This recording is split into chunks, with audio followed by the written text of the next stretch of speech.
ابھی جب میں اتفاق سے اس مرتبہ جو میرا یہ دورہ ہوا تو 4 ممالک تھے، مقدونیہ، البانیہ، مونٹی نیگرو اور بوسنیا، ان 4 علاقوں میں جانا ہوا۔ اس میں سب سے زیادہ ظلم ڈھایا گیا البانیہ میں، جس کا میں نے پہلے بھی ایک مرتبہ دورہ کیا تھا، اور وہاں پر اس کے حالات پر میں نے اپنا سفر نامہ بھی لکھا تھا۔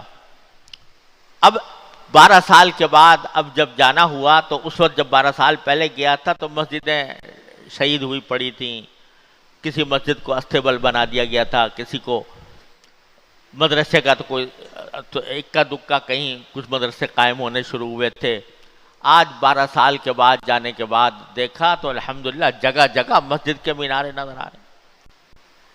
اور میں جب سب سے پہلے گیا تھا تو تبلیغی جماعت کا مرکز ایک چھوٹی سی جھونپڑی میں تھا، اور 2-3 آدمی کام کرنے والے موجود تھے صرف۔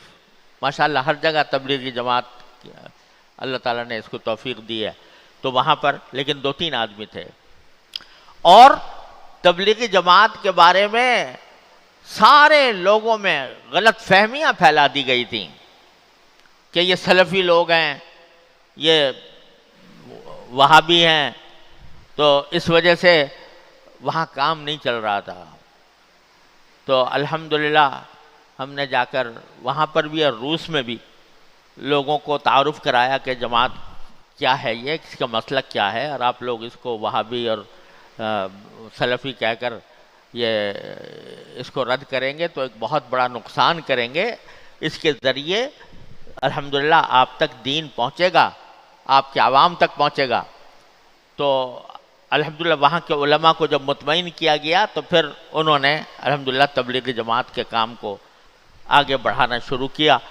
تو آج 12 سال کے بعد جب میں گیا تو ماشاءاللہ ایک بڑا تبلیغی مرکز قائم ہو گیا، اور صرف یہی نہیں ہو گیا بلکہ وہاں قائم کرنے میں برطانیہ کے جو تبلیغ کے امیر تھے حضرت حافظ پٹیل صاحب رحمۃ اللہ علیہ، انہوں نے اس کا سنگ بنیاد رکھا تھا۔ تو اس کے برابر والی سڑک کا نام بھی حافظ پٹیل روڈ رکھ دیا، کیونکہ انہوں نے یہاں پر یہ مرکز قائم کیا تھا۔ پہلے تصور نہیں تھا، جب 12 سال کے پہلے گیا تھا تو لوگوں کے سامنے لوگوں کو بیان سننے کا کوئی تصور نہیں تھا۔